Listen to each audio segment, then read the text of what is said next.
Welcome to the Restore It Ralph channel. I don't believe it. It's that box Dodge again. This is my cousin John's 1965 Dodge Coronet 440. Originally a slant 6 car, and now it's 5.7 Hemi swapped.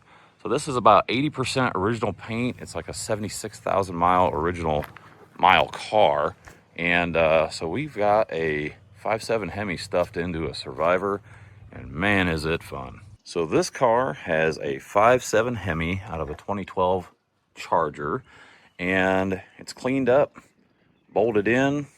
My cousin John fabricated the engine mounts, and it's got a Mopar Performance crate harness installed on it.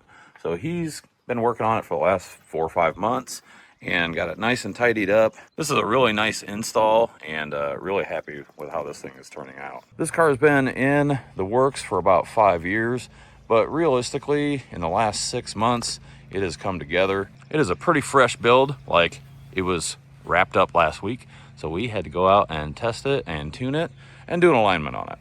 After we got off work on Friday, we started the alignment. This thing turned out decent, but it might need some adjustable components to make up for the modern alignment settings that we were chasing. Alignment complete, at least for now. We'll go out and test drive it and see how it drives. With 2.5 single chamber Flowmasters, this thing's got a pretty killer note. It's not super loud or drony inside the car, but outside it has a presence. We would have liked to drive this thing back to my house, but we had too many cars and not enough drivers to get all the rigs home to my place. We loaded it back on the trailer and then unloaded it that night at my house, so that way we could do some more work on it the next day.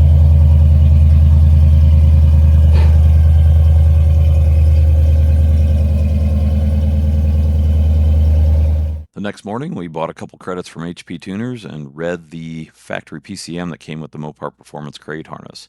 This is a stock 5.7 out of a 2012 Charger, so we didn't need to really change much. We wanted to up the rev limiter a little bit just to make it more fun to drive, and it's got 410s and a reverse manual valve body 727 in it. So we bumped everything up to 6,200 RPM. We also wanted to change the throttle sensitivity a little bit, similar to like a Pedal Commander or a Diablo tune. So we went through and looked up some videos to see what to adjust. We adjust some of the voltages on the pedal. We also changed some of the tip-in timing to make it a little bit more responsive. This car still has the issue when you free rev it in neutral or park that the RPMs hang high. I looked up some fixes for that, and it didn't seem like it was anything easy, and it was kind of mixed reviews of whether they could ever get it fixed or not. If you have any experience with that particular problem, please let me know in the comments. If this was a manual transmission car, we'd probably work way harder to fix that, but we just won't goose it in neutral anymore. The last thing that we wanted to adjust was the cooling fan temperature range that it would operate in. We changed it from kicking on at 225 and turning off at 215 down to kicking on at 200 and kicking off at 190. That matches our cooler thermostat much better and overall keeps our temperatures way lower. We may need to adjust the fueling in that range so that way it better matches the fully warmed up targets, but for now I think it'll be just good. First tune with HP Tuners in the crate harness. All we really did was adjust the cooling fans.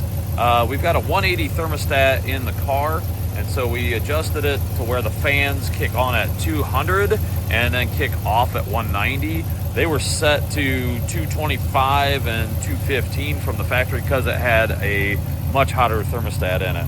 And then we raised the rev limiter because, you know, we need more revs. We're gonna go test drive it. What's that? Brakes? Did I bump the parking brake or something?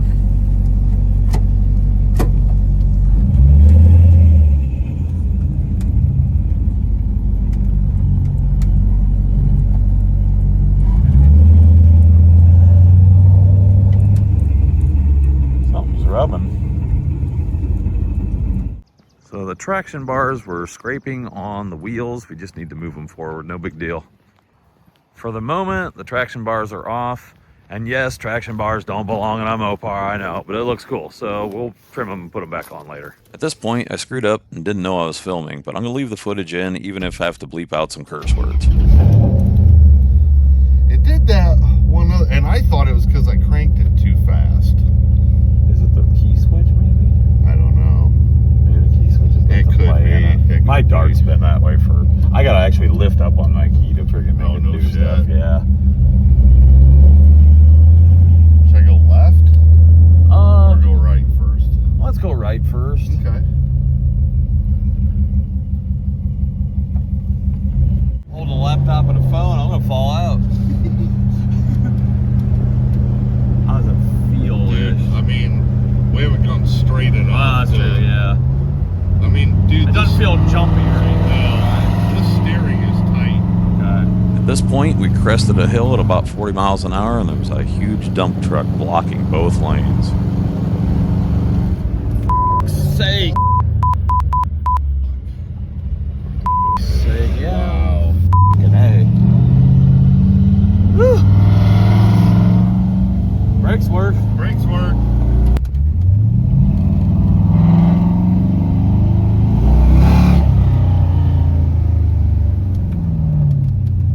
This thing feels pretty strong, dude.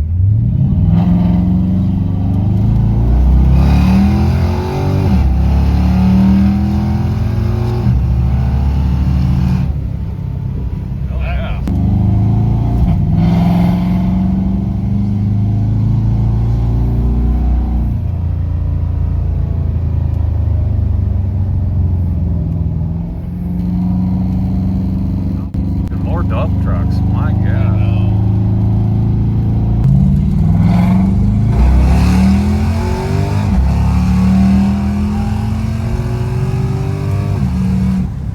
Hemis are pretty big engines, and to make this thing fit easier, it had to be converted to manual steering. Probably could have been done on a B-body with aftermarket headers and stuff. These are Hemi Grand Cherokee manifolds, and they tuck in there pretty nicely. So it's a nice clean install and not $800 headers. I think these things were like, I don't know, $100 a piece. So after riding in the car, I would say that they are not a performance problem.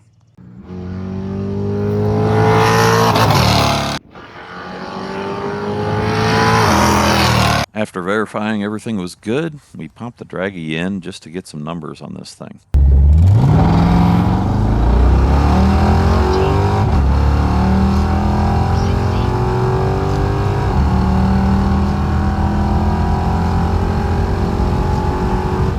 I can't wait to take this thing to the drag strip this summer. If the draggy is accurate, this thing's fast. This picture's never happened even when we were in high school. We were just enough apart that we never had these two cars together back then, but they are together now. So we have our high school dream cars all done and hanging out. Pretty cool.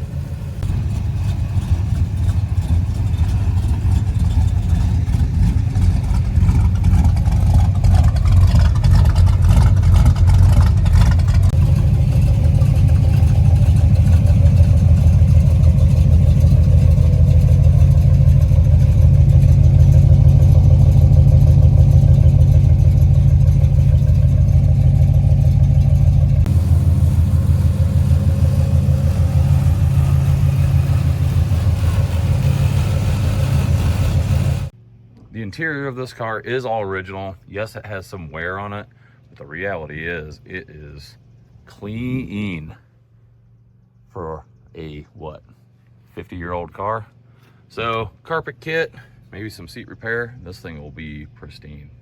Speed hut tack and Mopar gauges to help keep an eye on this Hemi. My cousin fabricated the tack mount to replicate what came in the 68 Hemi Superstock darts. It's got a really clean look to it.